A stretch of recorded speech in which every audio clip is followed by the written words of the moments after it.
ओ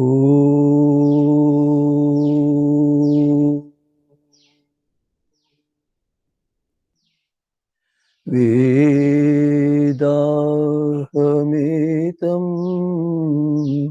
पुरुषं महान्तं आदित्यवर्णं तमसः परस्तात् तमेव विदित्वा अतिमृत्युमेति नान्यः पन्था विद्यते जनाय। ओम शांति शांति शांति। प्रिय बंधुओं, मातृशक्ति, आज प्रमुख रूप से साधना का विषय आएगा, इसीलिए मैं साधना के विषय में पूछने वालों के लिए, प्रश्न पूछने वालों के लिए, संदेहों की निवृत्ति करने के लिए 15 पल का समय दे देता हूं। अंत में आप मेरे संकेत करने के पश्चात जो भी प्रश्न पूछना चाहें साधना संबंध में, योगाभ्यास करने वालों के सामने जो भी संदेह होते हैं, भ्रांतियां होती हैं, उनको दूर करने के लिए प्रश्न करें, उनका उत्तर देने का प्रयास मैं करूंगा। हमने अब तक योग के लक्षण को जाना। चित्त की वृत्तियों को रोकना योग है, और वृत्तियां 5 प्रकार की हैं। वृत्तियों को रोकने पर जीवात्मा पहले पहले अपने स्वरूप में स्थित हो जाता है और पश्चात परमात्मा के स्वरूप का ज्ञान प्राप्त करके परमात्मा के स्वरूप में निमग्न हो जाता है। और वह योगी योगाभ्यास करता हुआ लोक व्यवहार में रहता है। तब उस अवस्था में जैसे समाधि स्थिति में उसकी स्थिति रहती है आंतरिक, वैसी नहीं रहती, कुछ अंतर हो जाता है, सामान्य लोगों के समान होता है, फिर भी उसकी अपेक्षा बहुत ऊंचा होता है, उनकी स्थिति बहुत ऊंची होती है। अब इन वृत्तियों को रोकने के लिए महर्षि पतंजलि ने 2 साधन बतलाए। उसके अंतर्गत एक और साधन ये विवेक। कहते हैं अभ्यास वैराग्याभ्याम तन निरोध। अभ्यास और वैराग्य से वृत्तियों का निरोध होता है, वृत्तियों का निरोध करें। इसमें अभ्यास वैराग्य को बतलाते हुए कहते हैं चित्त नदी नाम उभयित वाहिनी। चित्त दोनों ओर प्रवाहित होता है। वहति कल्याणाय वहति पापाय। वो कल्याण की ओर जाता है और पाप की ओर भी जाता है। वास्तव में यहाँ पर समझाने के तो ऐसे ही ठीक है, किंतु वह है मनुष्य योगाभ्यास करने वाला मानव अपने चित्त को दोनों ओर चलाता है। वो कल्याण की ओर भी चलाता है और पाप की ओर भी चलाता है। तो उस प्रकार कहने के लिए चित्त पाप के लिए और पुण्य के लिए दोनों ओर बहता है। या तो कैवल्य प्राग भारा विवेक विषय निमा सा कैवल्य मुना। कहते हैं कि कैवल्य प्राग भारा, जो चित्त अर्थात चित्त जिस समय कैवल्य की ओर मुख करके, कैवल्य को दृष्टि करके, विवेक विषय में और विषयों की ओर झुका हुआ, कल्याण की ओर मुख करता है, कल्याण को लक्ष्य बनाकर चलता है, और विवेक विषय को उस ओर जो कि झुकी हुई देखती है, सा कल्याण वह, उस समय कल्याण की ओर बहने वाला माना जाता चित्त को। संसार प्राग भारा, कहते संसार की ओर, लौकिकता की ओर जो मुख करके चलता है, और अविवेक विषय ने अविवेक विषय को की ओर झुककर चलता है, सा पाप वह चित्त पाप की ओर बहने वाला है। अब ये लंबा विषय, इसको आगे बतलाते हैं विस्तार करके। तत्र वैराग्येण विषय सुरता खिलीक्रियते। वैराग्य के द्वारा विषयों के भाव को कम किया जाता है, अथवा विषयों के बहने वाले चित्त को उस स्थल पर कर लेते हैं जहां पर नदी का बहना बंद हो जाता। विवेक दर्शनाभ्यास है ना। अब यहाँ पर विवेक आ गया। अभ्यास के लिए विवेक आवश्यक है। विवेक दर्शनाभ्यास, विवेक को जानने के लिए, विवेक का साक्षात्कार करने के लिए अभ्यास है ना। विवेक के जानने के लिए, उसके लिए अभ्यास करते हुए विवेक का स्रोत उद्घाटित, विवेक का जो स्रोत होता है ना, भाव जो होता है ना, उसको उद्घाटित किया जाता है। इति उभयादि निश्चित, अर्थात वैराग्य के द्वारा उस स्रोत को कम किया जाता है, उसके विवेक को कम किया जाता है। और दूसरा, विवेक के अभ्यास के द्वारा विवेक स्रोत को, विवेक वैराग्य के द्वारा विषय की ओर जाने वाली प्रवृत्ति को कम किया जाता है। और विवेक के दर्शन के अभ्यास के द्वारा विवेक के स्रोत को उद्घाटित किया जाता है। इस प्रकार दोनों की ओर से इसको एकाग्र करने के लिए प्रयत्न किया जाता है, दोनों के अधीन है ये। वैराग्येण विषय श्रोता खिलीक्रियते, वैराग्य किसको कहते हैं? यहाँ पर वैराग्य शब्द है। वैराग्य शब्द बनता है विगतः रागा यस्मासा विरागा, अर्थात जिस में से राग रूपी आकर्षण समाप्त हो जाता है, उसको कहते हैं विराग कहते हैं। और विराग के भाव वैराग्य। राग किसको कहते हैं? सुखानुशयी रागा, आगे आएगा। मानव सुख का अनुभव करता है, और सुख का अनुभव करता है तो उस सुख के अनुभव के पीछे उसके पर एक मुद्रा पड़ जाती है, छाप पड़ जाती है। वो क्या है? सुख को और सुख के साधनों को वो चाहता है। सुख को चाहता है तो सुख तो सुख के साधनों के बिना नहीं मिल सकता, इसलिए सुख को चाहने वाला सुख के साधन को भी चाहता है। सुख को चाहे सुख के साधन को छोड़ दे, वैसा नहीं हो सकता। सुख के साधन को सामने रखकर सुख को ना चाहे, ये भी नहीं हो सकता। इसलिए सुख को चाहता है तो सुख को और सुख के साधनों को भी चाहता है। इसका नाम है राग। उनके सुख के प्रति, सुख को देने वाले साधनों के प्रति मन में आकर्षण रहता है, प्रवणता रहती है, इसको कहते हैं राग। इसी प्रकार दुख को अनुभव करता है तो दुख को अनुभव करता है तो दुख को और दुख के साधनों को, दोनों को चाहता है कि मैं इनको दूर करूं। और दुख को अनुभव करते समय उसके मन में दुख के प्रति अनिच्छा, अश्रद्धा, विरुद्ध भाव बना रहता है, इसको कहते हैं द्वेष। दुख को और दुख के उत्पन्न करने वाले साधनों को, दोनों के प्रति होता है। तो अब मनुष्य वैराग्य कैसे प्राप्त करेगा? जो सुख के प्रति आकर्षण है, सुख के साधनों के प्रति आकर्षण है, उसको समाप्त करे। कैसे समाप्त करेगा? वो विषयों में शब्द, स्पर्श, रूप, रस, गंध, ये विषय है। इन विषयों में वो दोषों को देखे, विषयों में विद्यमान छिपे रहे हुए दोषों को देखे। जो भी पदार्थ है सुखदायक, जैसा मान लीजिए ये रुचिकर भोजन है, सुंदर वस्त्र है, सुंदर आभूषण है, इत्यादि जो भी सुख को देने वाले साधन है, उनका अनुभव करता मनुष्य। अनुभव करते समय उससे सुख की अनुभूति होती है। तो उस अवस्था में महर्षि व्यास ने लिखा है कि विद्वान, विवेक दर्शन करने वाला ऐसा होता है जैसे कि आंख का पात्र, अक्षि पात्र, जो पलक होता है ना, पलक जैसा होता है।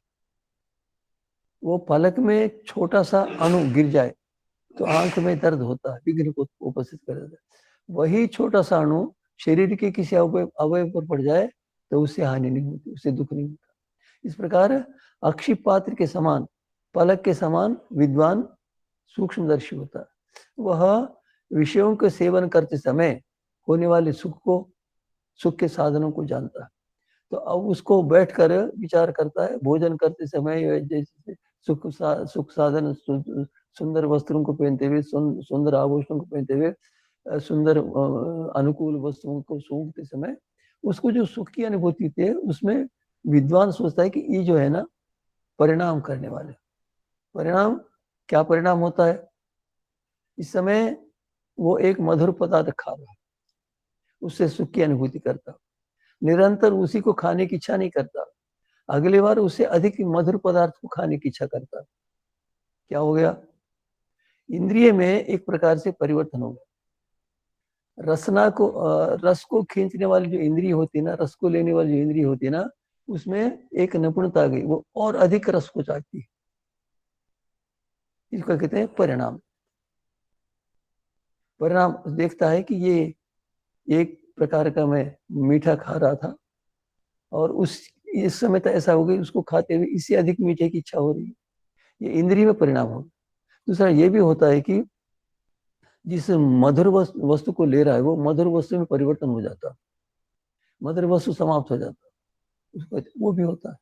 किंतु मुख्य तो है कि इंद्रिय में उसकी कुशलता आ जाती है, अर्थात जिस प्रकार के सुख का अनुभव करता है अगली बार उससे अधिक सुख की अनुभव करने की इच्छा रखता है।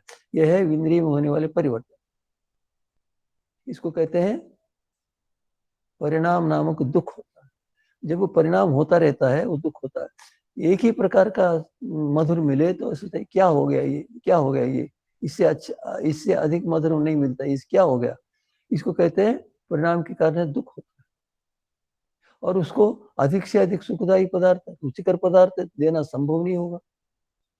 अब उसमें देखता है कि ये ठीक नहीं है, इस सुख को भोगना ठीक नहीं, हानिकारक है।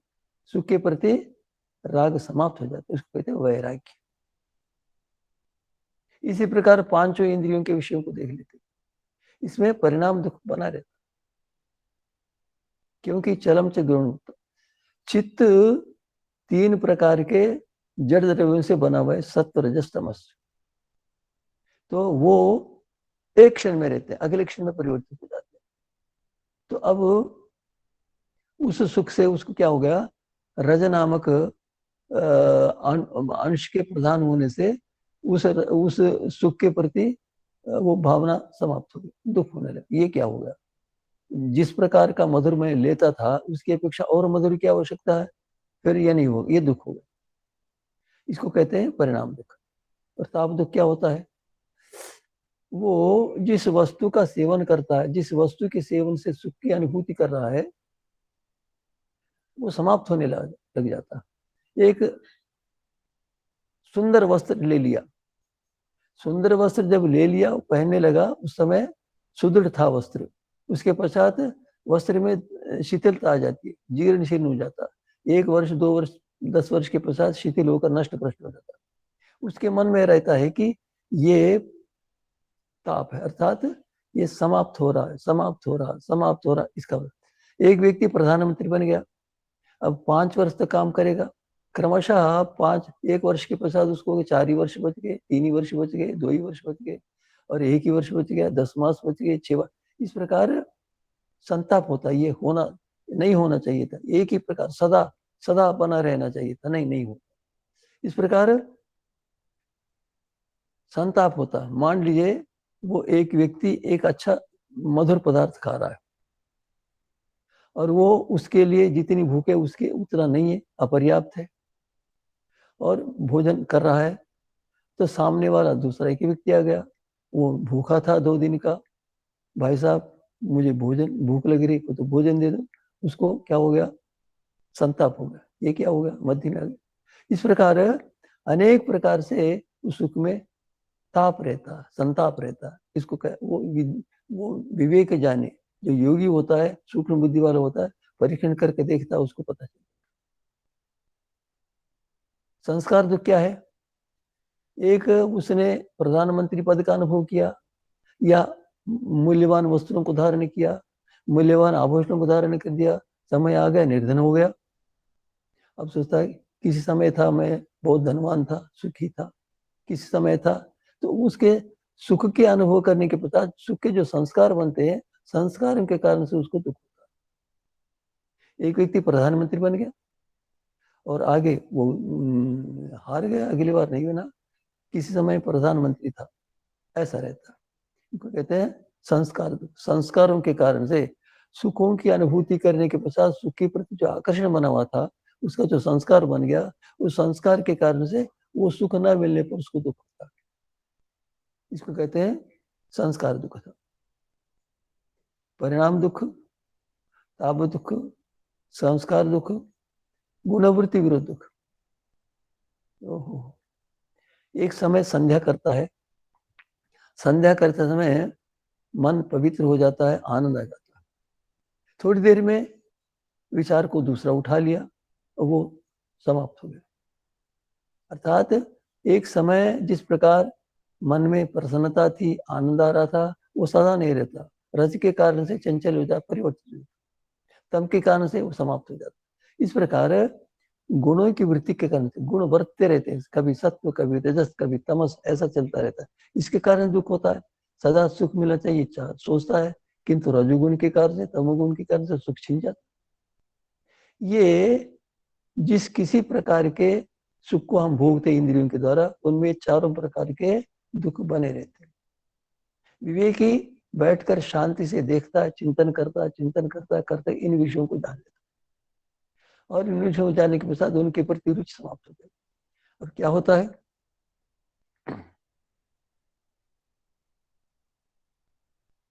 यदि प्रश्न होता है कि यदि सुखों में दुख मिले रहते हैं तो दिखते क्यों नहीं, ये प्रश्न है। एक व्यक्ति प्रतिदिन मधुर पदार्थ खा रहा, सुंदर सुंदर भजन सुन रहा है, गाना सुन रहा है, सुवासना सुंदर गंध को सूंघ रहा है, कुछ सुंदर स्पर्श को छू रहा है, ये क्या होता है? कहते हैं कि अब जब हम विषयों का सेवन करते हैं, मान लीजिए भोजन कर रहे हैं, तो भोजन में आनंद मानकर करते हैं, रस लेकर करते हैं, और अधिक से अधिक रस लेते, बड़ा आनंद, बहुत अच्छा है, बहुत अच्छा है। तो उस रसना से होने वाले रस सुख के प्रति हमारा आकर्षण बन जाता है। उस समय इतना आकर्षण बन जाता है कि हम उसमें विद्यमान दोषों को देख नहीं पाते। यदि कोई विद्वान, बुद्धिमान, मेधावी, योगी बनना चाहे तो सूक्ष्म से देखेगा, इसके प्रति मेरा आकर्षण बढ़ता जा रहा है। अब वो आकर्षण बढ़ता जा रहा है तो देखेगा कि अब इसके प्रति मेरा संबंध घनिष्ठ हो जाएगा, इसका छूटना बड़ा कठिन है।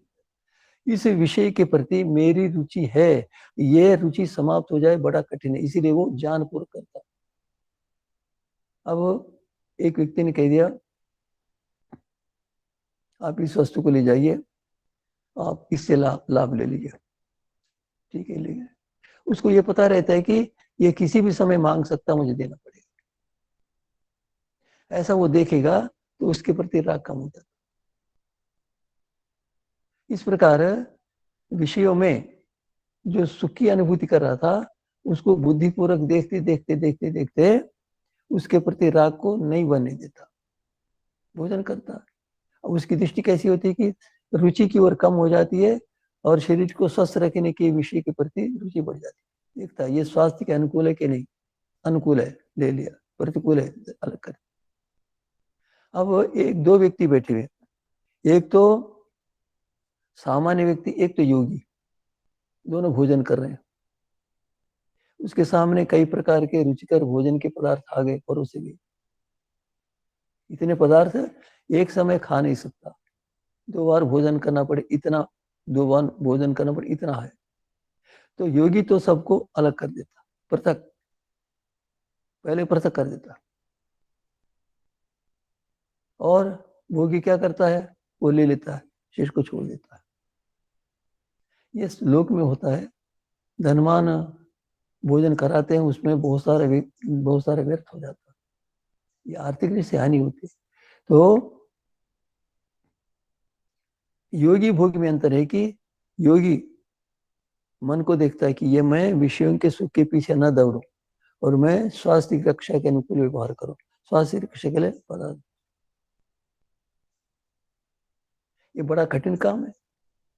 मैं अपने अनुभव की बात बता दूं, मैं भोजन करता हूं तो अब भी ऐसा ही होता है। पहले जितनी भूख है उसके अनुसार भोजन के पदार्थों को रख लेता हूँ, शेष को पहले पृथक कर, फिर उसको नहीं लेता। जब मैंने ये आरंभ किया, जहाँ कहीं किसी के यहाँ भोजन करने जाता था तो भोजन के पदार्थ ले लेता था, रख लेता, भोजन कर लेता, शेष पदार्थों को ऊपर तक कर देता, और भोजन कराने वाले को एक आगे नया पदार्थ मिल गया, जो स्वामी जी को मैं इसको खिलाऊं, बेचारा गया तो लाकर सामने रहते, मैं नहीं लेता, तो स्वामी जी हम तो बड़ी श्रद्धा से लाए, आप निषेध कर देते हैं तो हमको अच्छा नहीं लगता, तो आप कर लो, इसको रख दो, इसको छोड़ दो ना, दोनों रखना चाहता है। अब योगी के सामने प्रश्न होता है कि मैं उनकी श्रद्धा की ओर दृष्टि करूं या अपने स्वास्थ्य की ओर।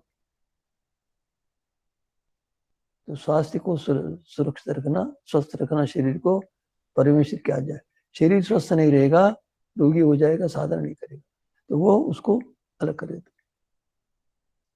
ये स्वास्थ्य के विषय में कह रहा हूँ, प्रसंग वशात कहता हूँ।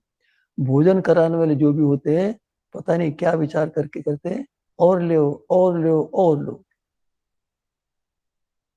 अब उनके आग्रह के कारण से कई सारे व्यक्ति जो मन के ऊपर वशता नहीं रख सकते, मन में दृढ़ता नहीं रखते, वो व्यक्ति खा लेते हैं। परिणाम क्या हो जाता है? शरीर बिगड़ जाता है।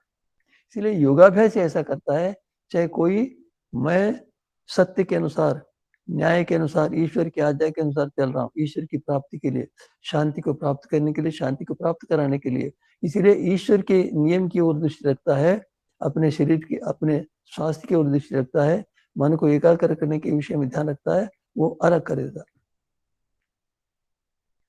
और दूसरे व्यक्ति उसके अनुसार नहीं करता, और वास्तव में जो योगी होता है उसके प्रति लोगों की श्रद्धा हो जाती है, ये बहुत योग्य व्यक्ति है, ये संयम को दृष्टि में रखता है, और शरीर से प्रेम करता है, और ईश्वर की आज्ञा का पालन करता है, ये ईश्वर की ओर प्रवृत्त हो रहा ऐसा मानकर प्रभावित हो जाता है, इसकी ओर कोई दृष्टि नहीं रखता। ये लोक में व्यवहार में होता, इसीलिए वो विषयों के प्रति जो आकर्षण है, उसमें उसमें सत्य के कारण जो सुख मिल रहा है, तो उसमें रज नामक पदार्थ होता है, अर्थात जो भोज्य पदार्थ ले लेते हैं, उसमें सत्व रजस तमस से 3 प्रकार के द्रव्यों से बने हुए पदार्थ होते हैं। तो सत्य के कारण सुख होता है, तो उसके पश्चात रज के कारण दुख भी होता है। मैंने बताया था 4 प्रकार, परिणाम दुख, ताप दुख, संस्कार दुख, गुणवृत्ति दुख। इस प्रकार उन दुखों को दृष्टि में रखकर सुखों को भोगता हुआ, उसके समक्ष सुख इतना आकर्षण नहीं करता जितना कि दुख आकर्षण करता। महर्षि कपिल ने लिखा है कि 2 विषय, एक तो सुख, एक दुख। तो सुख के प्रति आकर्षण होता है, दुख के प्रति भी आकर्षण होता है। दुख के प्रति क्या आकर्षण होता है? दुख और दुख के साधनों को दूर करो, यह उसके प्रति। तो अब प्रश्न होता है कि सुख को प्राप्त करने के लिए अधिक प्रबल होता है विचार, या दुख को दूर करने के लिए अधिक प्रबल विचार? कहते हैं कि सुख मिले ना मिले कोई चिंता नहीं, कि दुख नहीं मिलना चाहिए, अर्थात दुख को दूर करने के लिए विशेष प्रयत्न करता है, दुख से बचना चाहता है, दुख के साधनों से बचना चाहता है। इसलिए यदि वो विवेक जाने योगी विषयों में विद्यमान दुखों को देखना प्रारंभ कर देता है, तो पहले देखता है इन दुखों को नहीं होने, फिर इंद्रियों के ऊपर संयम करने लग जाता। इस प्रकार साधना करता, साधना बड़ा प्रधान विषय। तो कहते हैं कि वैराग्य ने विषय श्रुत खिलीकृत, वैराग्य कहते हैं उसके प्रति राग का न होना, अथवा उसके प्रति राग से होने वाले दुखों का अनुभूति होना, दुखों की अनुभूति होना। इस प्रकार वो वैराग्य के द्वारा विशेष विषयों की ओर, जो विषयों से सुख मिलता है, सुख के प्रति आकर्षण बढ़कर उसको जो प्रवृत्त होता है, उसको वैराग्य के द्वारा कम कर देता, न्यून कर देता है, उसका प्रभाव कम हो जाता, मंद हो जाता। उसमें क्या होता, फिर वो विवेक के द्वारा परमात्मा के ज्ञान को प्राप्त करने के लिए समर्थ होने लग जाता। इंद्रियों की ओर खींचने की शक्ति अत्यधिक हो गई तो परमात्मा की ओर खींचने की शक्ति कम हो जाएगी। जब इंद्रियों की खींचने की शक्ति कम हो गई तो उसको परमात्मा की ओर जाने के लिए कुछ शक्ति मिल जाती। तो क्या कहते हैं, विवेक दर्शनाभ्यास है ना। विवेक क्या है, से पहले भी कहा था, विवेक कहते हैं पृथक पृथक करना। क्या पृथक करना? जड़ चेतन को पृथक करना, व्यवहार में ऐसा लाना, साक्षात उसका अनुभव करना, और चेतन में ईश्वर और जीव दोनों पृथक करना। फिर जड़ में क्या है? संसार के पदार्थ है और शरीर है, इंद्रियां हैं, अहंकार है, मन है, अहंकार है, बुद्धि है, सतर संशय, इनको पृथक करना। ये जैसा मैं कह रहा हूं वैसे इतना सरल नहीं, किंतु वर्षों लग जाते हैं। इन पदार्थों को समाधिस्थ होकर मन को एकाग्र करके, इनका साक्षात्कार करके, इनसे होने वाले दुखों को देखकर उसके पश्चात उसके प्रति आकर्षण कम कर देता, आकर्षण समाप्त हो जाता, उस अवस्था में पता चल जाता। तो ये कहना चाहिए सत्य असत्य को जान लेता है, कर्तव्य कर्तव्य को जान लेता है, हानि लाभ को जान लेता है। इस प्रकार दोनों को पृथक कर देता। जड़ चेतन पृथक है, जड़ में भी इतने पदार्थ पृथक पृथक है, चेतन है, चेतन में अर्थात जीवात्मा पर पृथक कर देता। और फिर कर्तव्य कर्तव्य कर्तव्य, इस प्रकार सर्वत्र विवेक, दोनों प्रकार के पक्षों को लेकर उसमें दोनों को पृथक कर देता। इसको कहते हैं विवेक। विवेक के बहुत सारे विषय, कर्तव्य कर्तव्य, जय अजय, इस प्रकार वो क्या करता है? विवेक दर्शनाभ्यास है। विवेक दर्शनाभ्यास करता है, क्या करता है? सांसारिक पदार्थों से संबंध को कम कर बैठता है, कम करने लग जाता। फिर उसके पश्चात शरीर से प्रेम, फिर उससे इंद्रियों से प्रेम, फिर उसके पश्चात चलते चलते बहुत, अर्थात जो अपना वो संपादित करता ज्ञान, वेदों के ज्ञान को लेकर, ऋषियों के ज्ञान को लेकर, अनेक प्रकार के ज्ञान को प्राप्त करके उसके प्रति आकर्षण बनने लगता।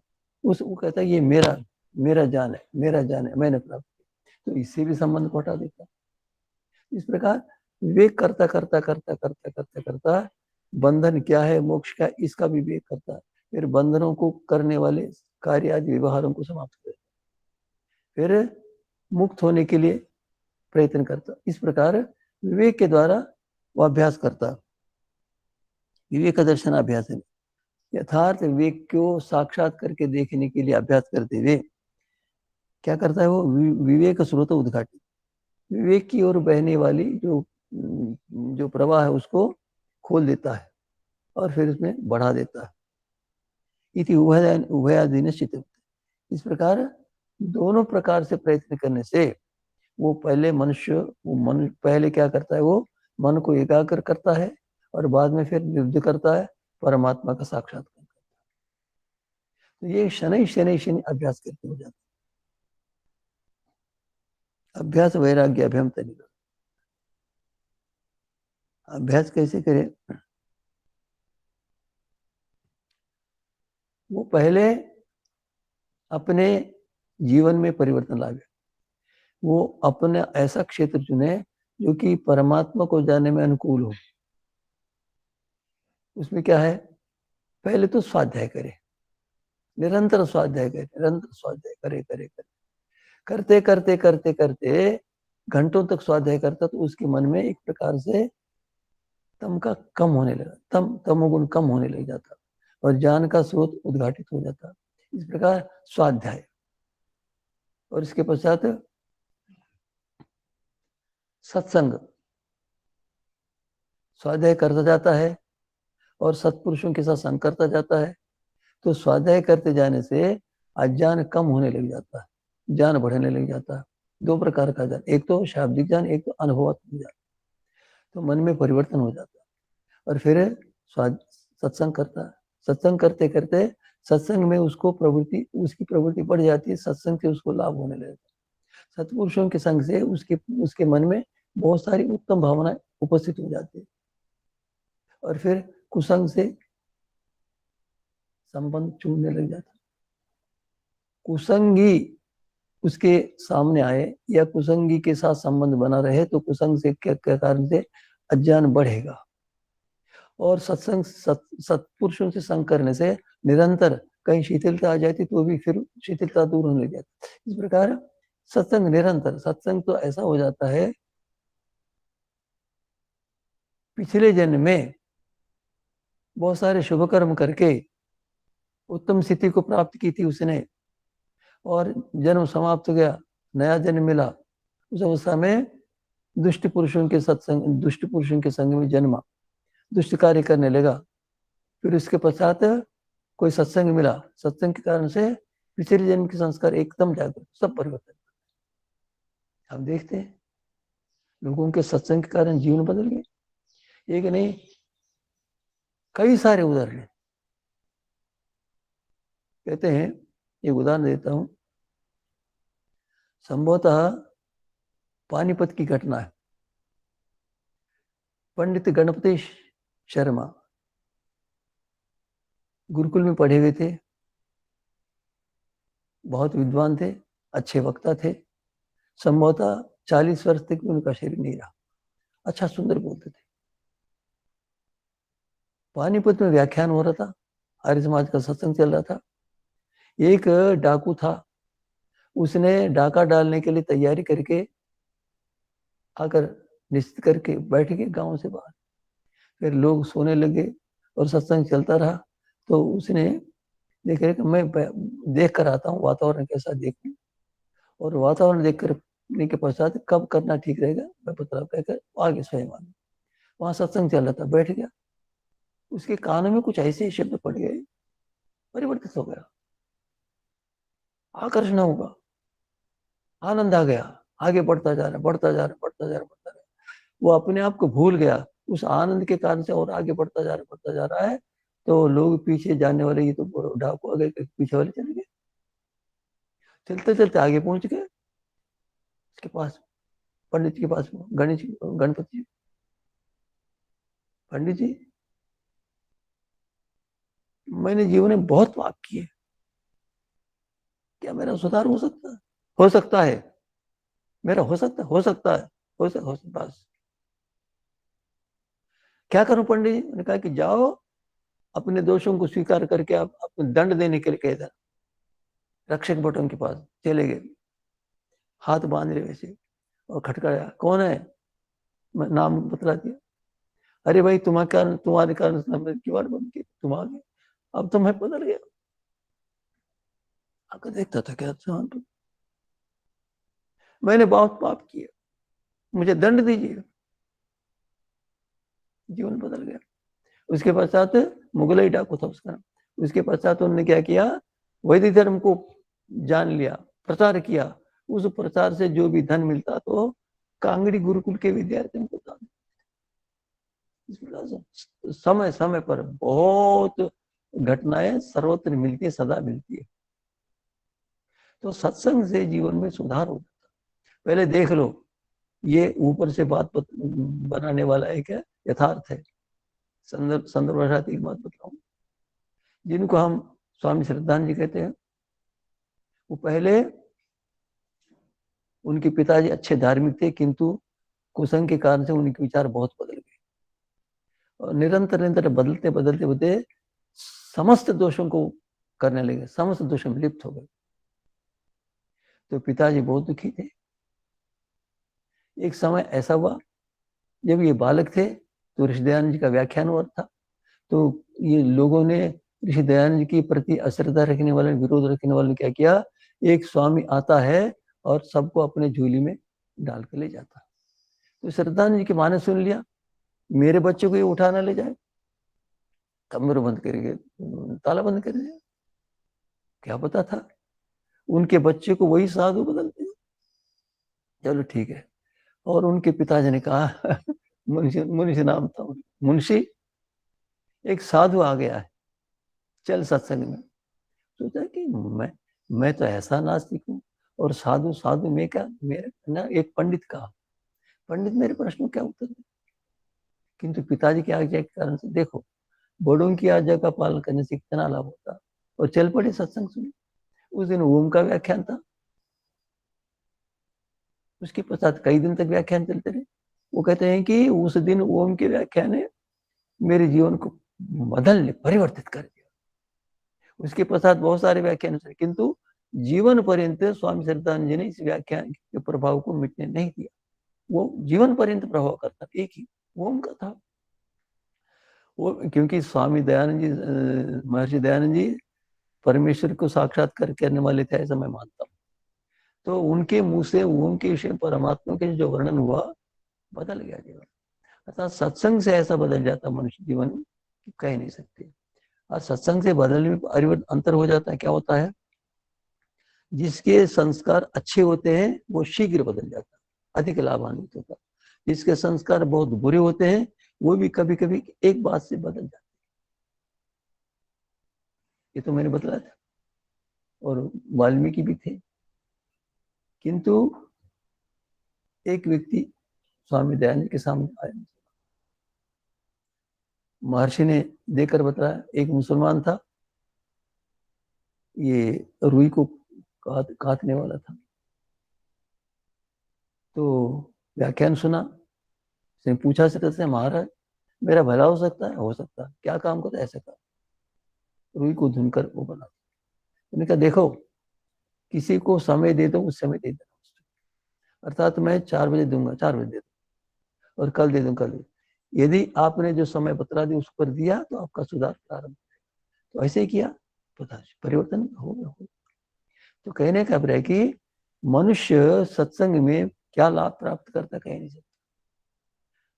सत्संग से तो मनुष्य का जीवन नास्तिक से नास्तिक बदलता, अधर्मात्मा से अधर्मात्मा बदल जाता है, पुण्य पापात्मा से पापात्मा, कुसंग से पुण्यात्मा बदल जाता है, पतन हो जाता है, सर्वनाश हो जाता है। तो हमें विशेष करके जहाँ स्वाध्याय करते हैं, वेदों का ऋषियों के ग्रंथों का स्वाध्याय करते हैं, वहां पर सत्संग भी करना चाहिए, ढूंढ ढूंढ कर सत्संग करना। मैंने सुना था, गांव वाले कहते हैं कि कुसंग को, सत्संग को 10 रुपए प्राप्त करके 10 रुपए देकर प्राप्त करना चाहिए, कुसंग को 20 रुपए देकर छुड़ाना चाहिए। अभिप्राय यह है कि कुसंग से अधिक आनुति, सत्संग से जितना लाभ होता है उसकी अपेक्षा बहुत अधिक। इसीलिए मनुष्य सोचे सत्संग जहां कुसंग होता है वहां से दूर हो जाए। प्रत्येक मनुष्य कभी सदविचार कभी दुर्विचार करता है। तो जो भी अच्छे विचार करते हैं वो सारे के सारे सदा अच्छे अच्छे विचार, ऐसे नहीं, वो कुसंग भी कर सकते हैं, दुर्भावना भी हो सकती है, असत्य अधर्म की बात भी कह सकते हैं। तो इन सब का परीक्षण करके वो सदा सत्संग करें। मान लीजिए कोई व्यक्ति आ गया, नास्तिक से नास्तिक हो, अधर्मात्मा से अधर्मात्मा हो, यदि आप आने के पश्चात अच्छी बात छेड़ेंगे तो अच्छी बात छेड़ेंगे, अब उसको सत्संग के परिवर्तित करें। इस प्रकार अत्यंत सतर्कता से सत्संग प्राप्त करना चाहिए। अब दोनों बात करता हूँ। जैसे आप किसी महान पुरुष के जीवन को पढ़ रहे हैं, सत्संग भी हो रहा है, स्वाध्याय भी हो रहा है। स्वाध्याय इसलिए हो रहा है कि उसे जान पड़ रहा है, सत्संग इसलिए हो रहा है उस महान पुरुष को मान लो जैसे कि आप देख रहे हो, उनसे प्रभावित हो रहे। इस प्रकार हम साधना प्रदान करके सत्संग करते रहे। सत्संग भी ईश्वर उपासना की ओर ले जाने वाले बहुत बड़ा साधन। अब दूसरी बात है कि साधना क्या करे वो अपने जीवन को परिवर्तित करे। पहले अपने आहार को शुद्ध करे। ये सामान्य बात नहीं, आज ऐसा है सर्वत्र मांसाहार हो रहा है। बड़े बड़े नगरों में जो समय पर कई यात्री होते हैं, समय पर भोजन बाहर पैसों से कर लेते हैं, वहां पर कहते हैं कि 100 दुकानें होंगी तो उसमें एक दुकान मांस का, अमांस का, शाकाहार का। अर्थात वातावरण ऐसा बदल गया है कि हमारा आहार बदल गया। पहले हम साधना करें, क्या करें, शरीर को स्वस्थ रखने के लिए उपायों को जाने। इस विषय में लोग पिछड़े गए। शरीर को स्वस्थ रखने के विषय में कोई ना तो पाठ्यक्रम है विद्यालय में, ना समाज में ऐसी प्रवृत्ति है, ना ऐसे व्यक्ति देखते हैं, ना उस विषय पर व्याख्यान। और गुरुकुलों में भी इस ओर कम ध्यान दिया जाता है। और उनकी अपेक्षा ठीक है, नियमों के अनुसार चलते हैं, अंतर होता है। सात्विक भोजन से और नियमित भोजन से, दिनचर्या से स्वास्थ्य ठीक होता है। किंतु जब तक हम, क्योंकि हमारा शरीर भोजन से बना हुआ है, भोजन के पदार्थों से इसमें इसका इस चीज के अवयव सारे के सारे बने, तो जिन पदार्थों से हमारा शरीर बना है वो कैसे हैं, कई प्रकार के, अच्छे बुरे दोनों। तो बुरे अर्थात शरीर के लिए हानिकारक पदार्थों का सेवन किया हमने तो हमारा शरीर विकृत हो जाएगा, हमारी बुद्धि पवित्र नहीं रहेगी, हमारा आचरण शुद्ध नहीं रहेगा। इसलिए पवित्र वस्तुओं का सेवन करना, मांसाहार आदि को पहले छोड़ दे और मद्य आदि को छोड़ दे, साधना कर। साधना यहीं से प्रारंभ होती है। जो पीते हैं उनके लिए, जो नहीं पीते ठीक है, वो सत्संग करें और स्वाध्याय करें और शरीर को स्वस्थ रखने के लिए आहार में परिवर्तन करें। जिन जिन पदार्थों के सेवन से शरीर स्वस्थ रहता है, जिस प्रकार के सेवन से स्वस्थ रहता है, जितना सेवन करने से स्वस्थ रहता है, सबको जाने, उसके अनुसार प्रयत्न करते रहे, तो शरीर को स्वस्थ बनाना आवश्यक है। महर्षि पतंजलि ने योगाभ्यास करने वालों के सामने आने वाले विघ्नों का भी कथन किया। क्या कथन किया? नव विघ्न क्या है? व्याधि। शरीर में व्याधि हो जाती, व्याधि हो जाती क्या, फिर वो योगाभ्यास नहीं कर सकता। रोग होता है तो रोग की ओर ही मन लगा रहता है, रोग की ओर ही मन को लगाता है, नहीं, इसीलिए शरीर को व्याधि से रहित करना पड़ेगा। अब व्याधि तो वैसे दो है, एक तो शारीरिक व्याधि, एक मानसिक व्याधि। दोनों के लिए संकेत कर रहा हूं कि शरीर की व्याधि को दूर करने के लिए अनिवार्य है प्रयत्न करना पड़ेगा। शरीर को स्वस्थ रखने के लिए किन किन कारणों से शरीर अस्वस्थ हो जाता है, किन किन कारणों से रोग हो जाते हैं और किन किन आहार पदार्थों से रोग हो जाते हैं, ये जान लिया। और उसमें ये भी सूक्ष्मता की बात है कि अच्छे पदार्थ हैं, सात्विक पदार्थ हैं, शुद्ध पदार्थ हैं, न्याय से अर्जित पदार्थ है, किंतु उनको भी इनके सेवन करने की पद्धति के ना जाने से रोग हो जाते हैं। इसको भी जानना पड़ेगा। और इसके पश्चात किस समय लेना, कितना लेना, सारा बहुत गंभीर विषय। आप जीवन में परमेश्वर को प्राप्त करना चाहें, इन विषयों को, परमेश्वर को प्राप्त करने के लिए जो साधन शरीर है, उसको शरीर को स्वस्थ रखने की विद्या को ना जानते हो तो आप शरीर को स्वस्थ कैसे रखेंगे? शरीर को स्वस्थ नहीं रखेंगे तो योगाभ्यास करने के लिए बैठेंगे कैसे? और आप स्वस्थ रहकर जैसे शरीर का विचार आप समय का सदुपयोग करते हैं, वैसे शरीर अस्वस्थ होने पर समय सारा का सारा शरीर के दुख को भोगने में लगा रहेगा, क्या विकास करोगे? इसीलिए शरीर को स्वस्थ रखना योगाभ्यास करने वाला आरंभ करता है वहीं से। उसको बैठना पड़ता है। एक व्यक्ति बैठने के लिए प्रयास करता नहीं बैठ पाता, तो अभ्यास करे, बैठे अभ्यास करे धीरे धीरे धीरे, 5 पल, 6 पल, 10 पल, किंतु उसके लिए अनुकूल भोजन भी चाहिए, अनुकूल जागर, ये सारा का सारा एक से दूसरे। अर्थात हम योगाभ्यास करने के लिए, परमात्मा से संबंध होने के लिए बैठते हैं, तो उस प्रकार बैठने के लिए बहुत साधना करनी, बहुत तैयारी करनी पड़ती है, बहुत विषयों पर ध्यान रखकर सदा शरीर स्वस्थ रहे, किसी प्रकार कोई विघ्न ना आवे, ऐसा हमें प्रयत्न करना पड़ता है। ये साधना का बहुत लंबा विषय। इस प्रकार, और फिर जैसे मैंने पहले कहा था कि सांसारिक सुखों में दुख की अनुभूति करे, शनि शनि साधना करते करते परिजान हो जाता। एक उदाहरण देता हूँ।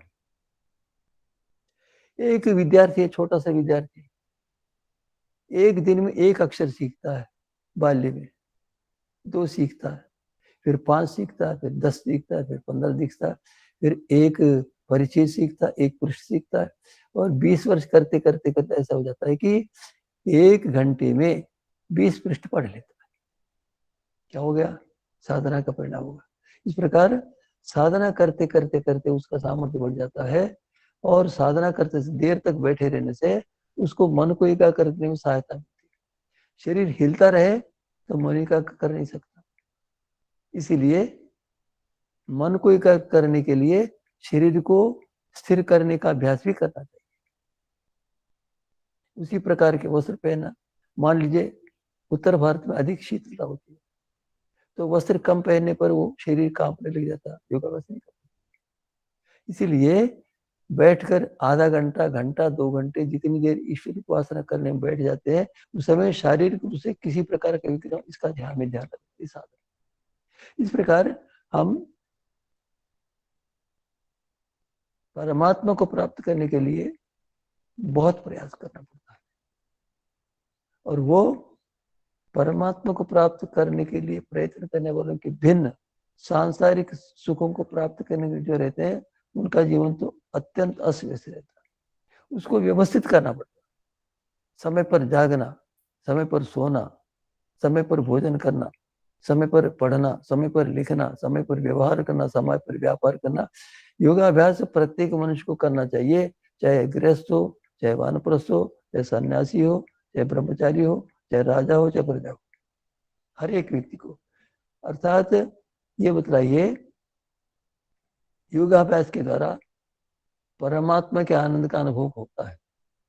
ये बतलाइए, कौन नहीं चाहता परमात्मा के आनंद का अनुभव करे? योगाभ्यास करने वाला योगाभ्यास के बल पर अस्वस्थ शरीर को स्वस्थ करने लग जाता। बतलाइए, कौन ऐसा व्यक्ति है जो अस्वस्थ शरीर को स्वस्थ करना नहीं चाहेगा? और योगाभ्यास करता है तो उसका जीवन नियमित होने से लोग प्रभावित हो जाते हैं। ये बतलाइए, कौन ऐसा चाहता है कि मुझे लोग असम्मान की दृष्टि देखे? कोई नहीं चाहता। तो योगाभ्यास ये नहीं है कि हम जंगल में जाकर बैठ जाएं। जंगल में जाकर भी मन से वो विषयों का चिंतन करेगा, वो मन को एकाग्र नहीं।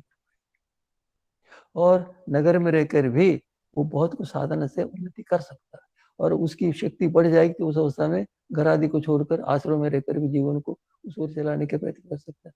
मेरा गुरु कि हम आचरण में योगाभ्यास प्रारंभ करें। तो मैंने पहले संकेत किया था कि आज अभ्यास प्रधान होगा, तो आप अभ्यास करने के लिए व्यावहारिक रूप से योगाभ्यास के लिए जो प्रयत्न करना चाहेंगे वो सभी इस विषय को जानते हैं कि संदेह क्या होते, समस्या क्या होती, समस्याएं क्या होती, दुख। तो आप योगाभ्यास को सीखने के लिए जो भी प्रयत्नशील हैं वो इस विषय में आने वाले विघ्न आदियों के विषय में, संदेहों के विषय में आप प्रश्न करें तो मैं उत्तर देने का प्रयास करूंगा।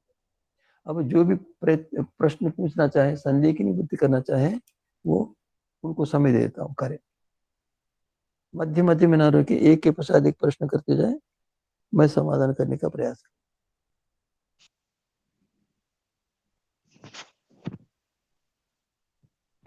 स्वामी जी नमस्ते। स्वामी जी ओम। स्वामी जी हाँ जी, पूछिए। ओम। हाँ जी, बोलिए, पूछिए। स्वामी जी नमस्ते। स्वामी जी शुभम शुभम शुभम।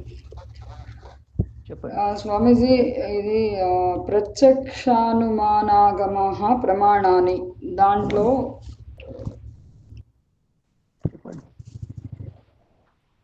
ఓం అమ్మ చెప్పండి. యథా దేశాంతర ప్రాప్తే గతిమచ్చంద్ర తారకం చైత్రవత్. అది కొంచెం చెప్తారా స్వామి? ఒకటంటే అనుమాన ప్రమాణం ఏమంటే మనము నేత్రాల ద్వారా చూసిన విషయాన్ని దాంట్లో కొన్ని అంశాలు కనబడినప్పుడు కనబడిన విషయాలను తెలుసుకోవడం ఎట్లా, దాన్ని అనుమాన ప్రమాణం అంటారు. అంటే ఇప్పుడు మనం ఏం చూస్తున్నామంటే ఒక మనుషుడు కాలినడకతో వెళ్ళి ఒక ప్రదేశం నుండి ఇంకో ప్రదేశం చేరుకుంటాడు. అయితే ఒక వ్యక్తిని మనం ఒక నగరం చూసినాము, ఆ వ్యక్తిని మళ్ళీ వేరే నగరం చూస్తున్నాము, కానీ అతడు నడిచేటప్పుడు మనం చూడలేదు.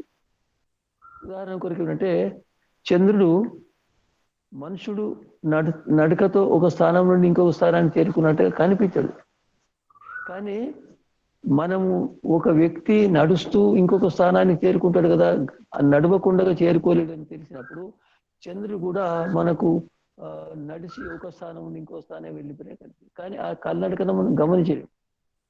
అంటే ఉదాహరణ కొన్ని ఒక విషయం చెప్తాను. ఆఘాత చక్రం అంటే ఒక కట్టెను చివరి భాగము అగ్ని అంటించి ఇట్లా తిప్పండి, అగ్ని అది చక్రం కాదు, కానీ దాని స్థాన మార్పును నేత్రాలతో పసిగట్టలేము, కాబట్టి చక్రం ఉంటుంది. అదేవిధంగా ఇప్పుడు ఆ చైత్రం అనే ఒక వ్యక్తి ఉన్నాడు, అతడు కాలినడకతో ఒక స్థానం నుండి ఇంకో స్థానం చేరుకుంటాడు కదా. అదేవిధంగా చంద్రుడు కూడా గతి ద్వారా ఒక స్థానం నుండి ఇంకొక స్థానానికి చేరుకుంటాడు. అది మన కండతో చూడకుండా తెలుస్తుంది, అనుమాన ప్రమాణం. చెప్పండి అమ్మా.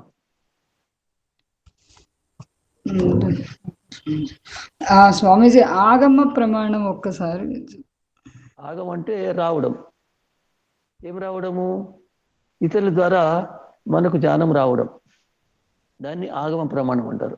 అది తల్లి కానీ, తండ్రి కానీ, గురువు కానీ, లేక ఈశ్వరుడు కానీ మనకు ఈ జ్ఞానాన్ని ఇస్తారు కదా, ఆ జ్ఞానము మనకు కలుగుతుంది. అది ఆగమ ప్రమాణం ద్వారా కలుగుతుంది, ఇతరులను రావడం ద్వారా కలుగుతుంది. దీన్ని ఆగమ ప్రమాణం.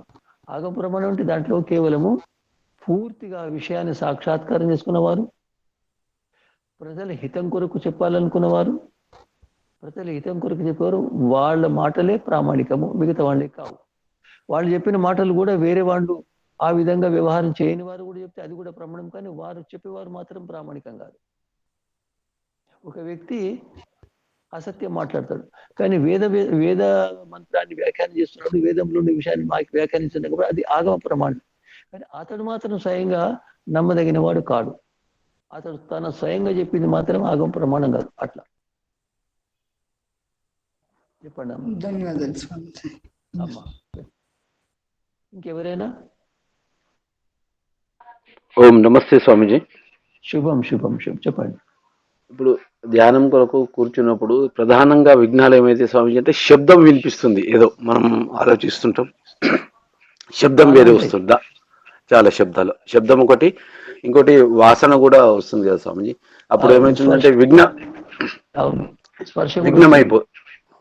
విఘ్నమైపోతుంది. ప్రధానంగా ఈ రెండు ఎక్కువ విఘ్నానికి కారణమైతాయి. కొద్దిగా వాటిని ఎట్లా అధీనం చేయడం ప్రారంభంలో? ఇప్పుడు మీరు చెప్పండి, ఒక వ్యక్తి సంవత్సర పర్యంతము ప్రతిదినం 10 గంటల చొప్పున ప్రయత్నం చేసి చదువుకున్నాడు. ఆ వ్యక్తి పరీక్ష ఇవ్వడానికి వెళుతున్నాడు. ఆ పరీక్ష ఇవ్వడానికి వెళుతున్నప్పుడు ఎవరెవరు వస్తున్నారు, ఎవరెవరు పోతున్నారు విషయంలో గమనించడానికి వీలేదు, ఎందుకంటే అతడు మనసును అటువైపు తిప్పినాడు. అదేవిధంగా విషయాల్లో ఉన్న దోషాలు కనిపించినప్పుడు విషయాన్ని వదిలిపెడితే కలిగే లాభం దృష్టిలో ఉన్నప్పుడు ఆ విధంగా తక్కువవుతుంది. అయితే బయట మనం సామాన్యంగా ఉన్నప్పుడు అవి కొంచెం విఘ్నం చేస్తాయి. అయినంత వరకు వాటిని ఆ విఘ్నం కాకుండా మనం కొంచెం మంచి స్థలాన్ని ఎన్నుకోవాలి మొట్టమొదలు. ఆ తర్వాత మన మనసుని ఏకాగ్రం చేయడానికి మనం భగవంతుని ఇటువైపు మనం మనసుని తిప్పి ఉంచగలుగుతామో ఆకర్షణ ఉంటుంది, అటువైపు మంచి విషయాన్ని అనుసరించడం. స్వామిజీ అంటే ప్రధానంగా ఇట్లా కూర్చొని ప్రయత్నం చేస్తున్నా కూడా అది ఎక్కువ మటుకి శబ్దంతో దీంతోనే విఘ్నం అవుతూ ఉంటుంది, మళ్ళీ అటు వెళ్ళిపోతుంది, మళ్ళీ ఇటు వస్తుంది అట్లా. అవును, అయితే పెద్ద పెద్ద శబ్దాలు ఉంటేప్పుడు ఆరంభంలో విఘ్నం అవుతుంది. అవును స్వామి. రెండోది ఏంటంటే ఇప్పుడు మీకు పొగబండి వస్తుంది పోతుంది కదా స్వామి, మీరు కొత్త స్థలాన్ని వెళ్ళారు, అక్కడ పొగబండ్లు నిరంతరం వస్తుంటాయి పోతుంటాయి. మీరు అక్కడనే ఉండడం ప్రారంభం చేస్తే ఆ పొగబండ్లు ఎప్పుడు వస్తున్నాయి ఎప్పుడు పోతే మీ దృష్టి అటు పోదు. అట్లా ఆ విధంగా మెల్లమెల్లి అభ్యాసం చేసి అటు నుండి మనసును తిప్పడానికి ప్రయత్నం చేయాలి. అయినంత వరకు వాటికి దూరంగా ఉండే స్థలాన్ని ఎన్నుకొని చేయడం. యోగ్యత పెరిగినప్పుడు అటువంటి స్థితిలో కూడా ఉండగలదు. అయినా దానివల్ల కొంచెం విఘ్నం అవుతుంది, అది తప్పదు. ప్రధానంగా మొట్టమొదట అయ్యే విఘ్నమే అది సమయం. దానికి ఒకటేమో బయట పెద్ద శబ్దాలు ఉంటాయి, రెండోదంటే మన మనసును ఇంకొకరు తిప్పలేకపోతాం. ఆ శబ్దం తిప్పుతుంది, మన పరిజ్ఞానం ద్వారా దాన్ని మనసుని తిప్పలేకపోతాం. అవును స్వామీజీ. స్వామి ధన్యవాదాలు. ఓం శుభం శుభం. ఇంకెవరిని చెప్పండి.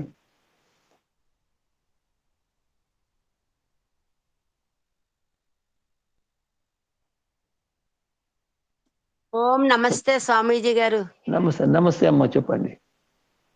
అదే ఇందాక ఆహార నియమాల కోసం చెప్పారు కదండి మీరు. అవునమ్మా. అది నాకు అర్థం కాలేదు, కొంచెం వివరిస్తారండి గురువు గారు? అంటే మనము మొట్టమొదలు ఇప్పుడు మీరు వంటలు చేస్తారమ్మా? అవును, చేస్తామండి. చేస్తారండి. దాంట్లో ఉప్పు ఎక్కువ వేస్తే ఏమవుతుంది? ఉప్పు ఎక్కువ వేస్తారా లేదా పొరపాటున? లేదు, వేయమండి. గురువు గారు, ఆహార నియమాలు నేను పాటిస్తున్నాను, కాకపోతే అది మీరు నేను చెప్పి ఇప్పుడు మీరు చెప్పండి, మీకు ఆకలి ఎంతో కొలవగలుగుతారా మీరు? తెలుసుకుంటున్నాను. మీరు చూసిన దానికంటే ఇంకా చాలా అయితే రెండోది, ఆకలి ఎప్పుడైంది ఎప్పుడు కాలేదు మరి గుర్తుపట్టగలుగుతారా? గుర్తుపడుతున్నాను. ఈ రోజు తిన్నాక ఏమవుతుందని రేపటి కొరకు తెలుస్తుంది కొంచెం. కానీ ఆకలి అనే విషయం పరిశీలించడానికి చాలా విషయాలు వస్తాయి. అంటే ఆకలి ఎప్పుడున్నది ఎక్కలేదు. ఒక్కోసారి వాయువు వలన ఆకలి అనిపిస్తుంది, ఆకలి ఉండదు. అవును, ఈ విధంగా చాలా సూక్ష్మంగా ఉంటుంది ఆకలి అంటే. ఆ విధంగా మన శరీరానికి అనుకూల పదార్థం ఏమిటి, ఏ పదార్థం అనుకూలం, ఏ పదార్థం ప్రతికూలం. ఇప్పుడు మీరు చూడండి, మధుర ఆమ్ల లవణ అంటే అవును. మధుర పదార్థాలు, పులుపు పదార్థాలు, లవణ పదార్థాలు ఇవి కఫాన్ని పెంచుతాయి. ఆ, కారం పదార్థాలు, చేదు పదార్థాలు, కషాయ పదార్థాలు వాతాన్ని పెంచుతాయి, కఫాన్ని తక్కువ చేస్తాయి. అయితే ఏ ఏ ఆహార పదార్థంలో ఏమేమి ఉన్నాయో వాటిని పూర్తిగా మనం తెలుసుకోవాలి.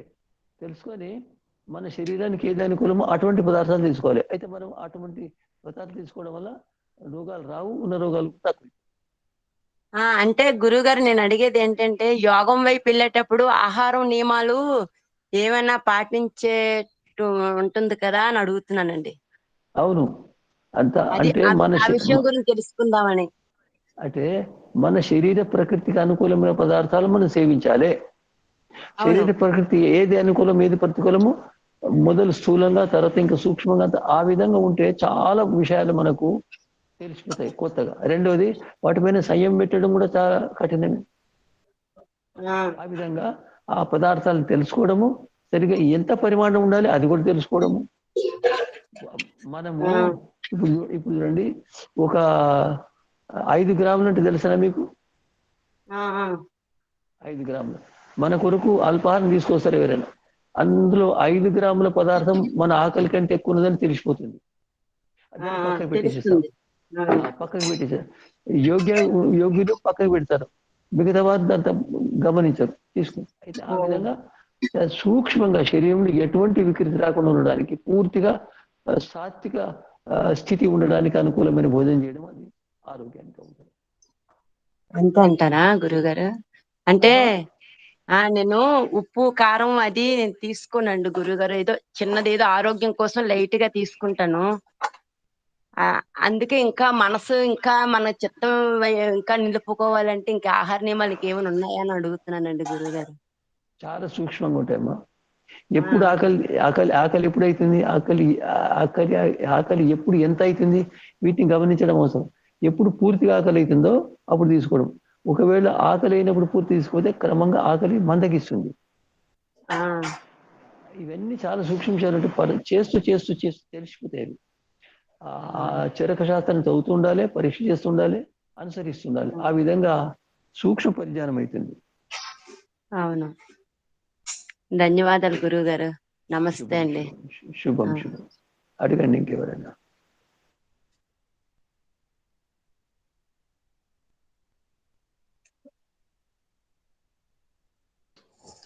ఓం స్వామీజీ. ఓం చెప్పండి. ఓం చెప్పండి. ఓం. బంధువులందరికీ ఒక సూచన. నా పేరు హరిదాస్ ఆర్య. అయితే రేపు గురు పౌర్ణిమ ఉంది, గురు పూజోత్సవం అని, వ్యాస పూర్ణిమ కూడా. కాబట్టి మనం ఆర్ష గురుకులంలో గురు పూజోత్సవం జరుపుకుంటున్నాము. కాబట్టి ఎవరైనా రేపు గురుకులానికి, కామారెడ్డి గురుకులానికి వచ్చేవారు ఎవరైనా ఉంటే ముందుగా గణపతి ఆచార్యకు సమాచారం ఇస్తారని ఆశిస్తున్నాను. ఓం శం. స్వామీజీ అమ్మా చెప్పండి. నమస్తే స్వామీజీ. ఇప్పుడు వాయువు ఎక్కువ ఉన్నప్పుడు ఆకలి వేయదు అన్నారు కదా స్వామీజీ. అవును. ఓం. అంటే శరీరంలో ఒక్కొక్కసారి వాయువు ఎక్కువ అయిపోతే మనం తెలుసుకోలేము, అది ఆకలి అనుకుంటాం స్వామీజీ. అంటే ఆకలిని పసిగట్టడానికి చాలా సూక్ష్మంగా పరిశీలించవలసి వస్తుంది. ఆకలి అయినప్పుడు శరీరంలో మార్పులు వస్తాయి, ఇది సరి అయిన ఆకలి అయినప్పుడు. మిగతాప్పుడు అట్లా రావు. ఆ విధంగా ఎటువంటి మార్పులు స్వామీజీ? ఆకలి అయినప్పుడు శరీరంలో అలసట అనిపిస్తుంది, అలసట, అంత చదవడానికి ఉత్సాహం ఉండదు స్వామీజీ. అటువంటి కొన్ని లక్షణాలు ఉంటాయి. అంటే మనుషులు గ్రహిస్తుంటే ఆ లక్షణాలు, స్థూల లక్షణాలు దాంట్లో అట్లా లక్షణాలు కనిపిస్తూ ఉంటాయి స్వామీజీ. అదేవిధంగా భోజనం చేసేటప్పుడు కనిపిస్తాయి, ఈ పరిమాణం సరిపోయింది, ఇంకా ఈ భాగం ఎక్కువ ఉంటుంది అని. కానీ ఆ రుచి ప్రభావంలో పడిపోయి కొంచెం ఒక తులమైన సరే ఎక్కువ తీసుకుంటాడు, ఆరోగ్యం చెప్పి. స్వామీజీ. స్వామీజీ. అమ్మా స్వామి, ఇప్పుడు వాయువు తగ్గాలి అంటే, వాయువు ఎక్కువ ఉందని తెలిసినప్పుడు వాయువు తగ్గాలి అంటే ఏ విధంగా దాన్ని? అంటే ఒకటేమో మధుర పదార్థాలు, పులుపు పదార్థాలు, ఉప్పు పదార్థాలు తీసుకుంటే కఫం పెరుగుతుంది, వాతం తగ్గుతుంది. రెండోది నెయ్యి తీసుకుంటే వాతం తగ్గుతుంది, కఫం పెరుగుతుంది. రెండవది వాతం తగ్గాలి ఉంటే మనము ఉదయము లేవాలి. స్వామీజీ ఇప్పుడు బాల్యములో కఫ ప్రధానము, యవనములో పిత్తం ప్రధానము, వృద్ధావస్థలో వాతం ప్రధానము.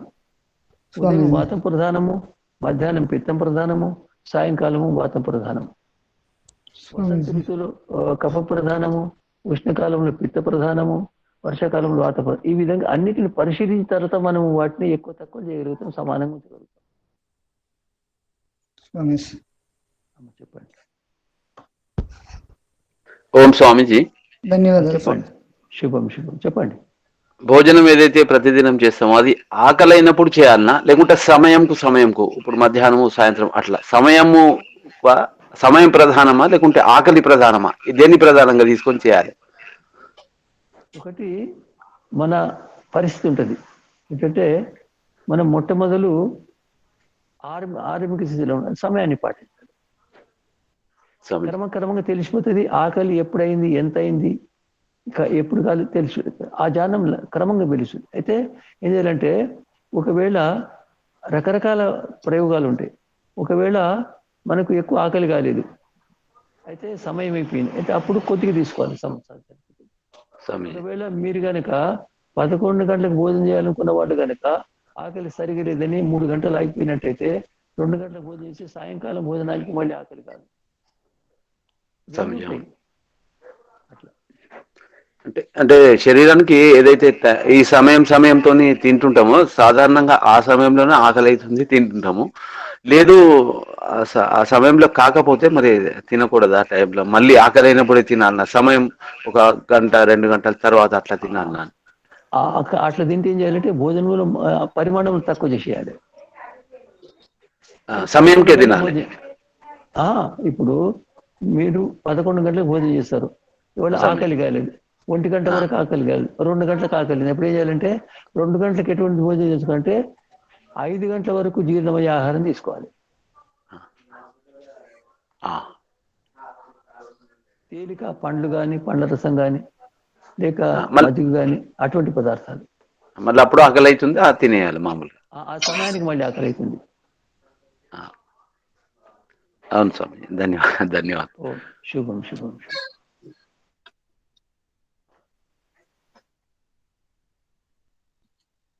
ఇంకెవరైనా ప్రశ్నలు అడగాలనుకుంటే అడగండి. నమస్తే స్వామీజీ. శుభం శుభం. చెప్పండి అమ్మా. స్వామీజీ మీరు అన్నారు కదా, అంటే మనము ఆహారము మనకు తగినది తీసుకోవాలి అని, కానీ మనకు వస్తుగుణం ఎలా తెలుస్తుంది? ఏ వస్తువు దేనికి ప్రధానం అనేది? అది మనకు ఆరోగ్య శాస్త్రము, తిరగ శాస్త్రం ఉన్నది. దాంట్లో తెలిసిపోతాయి ఏ పదార్థంలో రసాలు ఉంటాయి. మధురము, అమ్లము, లవణము, కటువు, తిక్త, కషాయం. అంటే ఏ పదార్థంలో ఏ రసాలు ఉన్నాయో అవి మనకు తెలుసు. ఇప్పుడు ఉదాహరణ కొరకు అరటి పండు, దాంట్లో కేవలం మధురమే ఉన్నది. రెండోది నిమ్మకాయ అనేది కేవలం పులిపే ఉన్నది. ఉప్పు కేవలం ఉప్పే. తర్వాత కారం అంటే మిరియాలు, ఎర్రమిరపకాయలు. ఆ తర్వాత చేదు అంటే కాకరకాయ, అటువంటి. కషాయం అంటే ఈ పోకలు ఉంటాయి అవి. అయితే ఇప్పుడు రెండు ఉంటాయి. ఒకటి నారింజ పండు ఉంటుంది, దాంట్లో పులుపు ఉంటుంది, మధురం ఉంటుంది. దాంట్లో 3 ఉంటాయి. జామ పండులో మధురం ఉంటుంది, కషాయం ఉంటుంది, పులుపు ఉంటుంది. అట్లా పదార్థాల్లో రకరకాలుగా సామర్థ్యాలని వాటి తెలుసుకొని ఏది మన ఆకలికి అవసరం, మన శరీరానికి ప్రకృతి అనుకూలం, ఆ విధంగా పరిశీలన చేసుకోవాలి. చాలా పెద్ద విజ్ఞానం అమ్మా.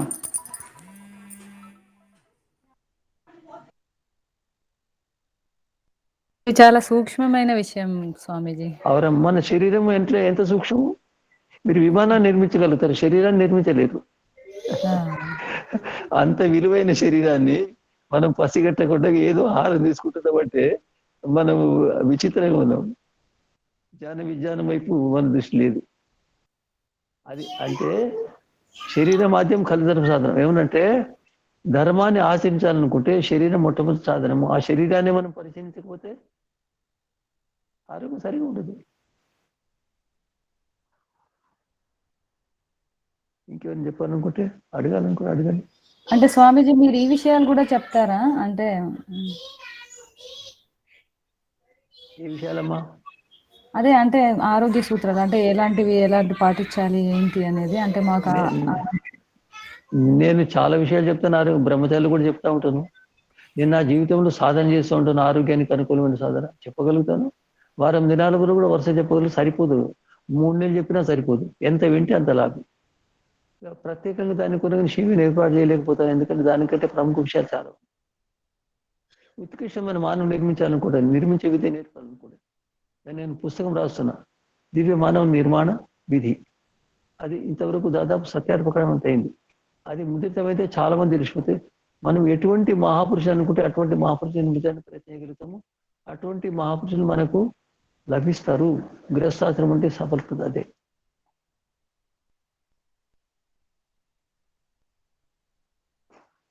ధన్యవాదాలు స్వామీజీ. శుభం శుభం.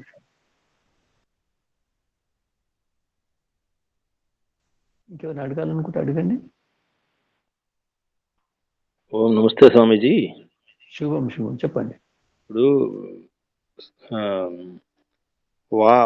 వాత గుణంతో అంటే గ్యాస్ట్రిక్ ఇండైజెషన్ ప్రాబ్లము ఎక్కువగా ఉంది. దానికి అల్లోపతిక్ మందులు వాడితే మళ్ళీ పూర్తిగా అది నయం అవ్వడం లేదండి. అది టాబ్లెట్స్ మానేసరికి నేను మామూలుగా ఒక 2 మంత్స్ వాడాను అల్లోపతిక్. అంటే హోమియో వాడాను, ఆయుర్వేదిక్ వాడి నేచురల్ మామూలుగా చిట్కాలు, ఆయుర్వేద చిట్కాలతో సహా చేసినప్పటికి కూడా కొన్నాళ్ళు అలాగా ఒక 4-10 సంవత్సరాల నుంచి దానికి సంబంధించినటువంటి దాంతో నేను నిరంతరము సాధన చేస్తున్నప్పటికి కూడా బయట పదార్థాలు కానీ కొద్దిగా మాత్రం ఎక్కడ తిన్నా ఇబ్బంది వస్తుంది. దానికి తోడు ఈ మధ్యన 2 మంత్స్ నుంచి అల్లోపతికి వాడాను. ఇప్పుడు మళ్ళీ తిరిగి అల్లోపతిక్ టాబ్లెట్స్ ని తగ్గించుకొని 2 రోజులకు ఒకసారి 3 రోజులకు తగ్గించుకొని చేస్తుంటే ఆ మధ్యన ఏ రోజు అయితే ఆ రోజుకి ఇబ్బంది కొద్ది పడుతుంది. ఏమాత్రం బయట పదార్థాలు తిన్నా చాలా ఇబ్బంది పడుతుంది అన్నమాట. శాశ్వత పరిష్కారం చేసుకోలేకపోతున్నాను. చాలా ప్రయత్నం చేస్తున్నాను, ఆసనాలు ప్రాణాయామాలు వేస్తున్నాను. చాలా మీ ప్రశ్న ఏమిటి? అదే gas problem plus indigestion. Indigestion అంటే అజీర్ణం అండి, అజీర్ణం, జీర్ణం కాకపోవడము. ఒకటి ఎట్లా ఉంటుందంటే అజీర్ణాన్ని తగ్గించడానికి ఉపాయాలు ఉంటాయి, సాధ్యం అది. కానీ వాతాన్ని తగ్గించడానికి చూడాలి. వాతం ఏ వయసులో అంటే ఆ రోగము బాల్యములో ఉన్నదా, యవ్వనంలో ఉన్నదా, వృద్ధత్వం ఉన్నదా. ఆ రోగము సాధ్యమా అసాధ్యమా? అసాధ్యం 2 విధాలు ఉంటుంది. అసాధ్యం అంటే అది పెరగకుండా ఆపడము, కానీ సమాప్తం కాదు. రెండోది సాధ్యం అంటే చికిత్స అవుతుంది. అయితే ఏ స్థితిలో ఉన్నదో దాన్ని పసిగట్టి దాన్ని చికిత్స చేయాలి. ఆ చికిత్స చేస్తే అదుపులో ఉండే స్థితి ఉన్నదా, దాటిపోయిందా, అది కూడా తెలుసుకోవాలి. అప్పుడైతే స్వామీజీ. నమస్తే స్వామీజీ. శుభం శుభం శుభం. స్వామీజీ ఒక చిన్న సూచన స్వామీజీ. ప్రశ్న మిగతా సభ్యులు పాల్గొన్న వాళ్ళందరూ కూడా ప్రశ్నలు కానివ్వండి, లేకుంటే మిగతా విషయాలు ఏమన్నా అడిగేది విషయాంతరం కాకుండా ఉంటే మంచిదని నా అభిప్రాయం స్వామీజీ. ఏదన్నా ఉంటే నేరుగా మిమ్మల్ని అడిగితే అది వాళ్ళకి సమయం ఇవ్వచ్చు. ఈ సమయం మిగతా వాళ్ళది కూడా సమయం వ్యర్థమవుతుందని కొద్దిగా అభిప్రాయం, సూచన మాత్రమే స్వామీజీ, తప్పుగా అనుకోవద్దు. అవసరం, అది అవసరం స్వామీజీ. అది స్వామీజీ శాంతి పెట్టారు.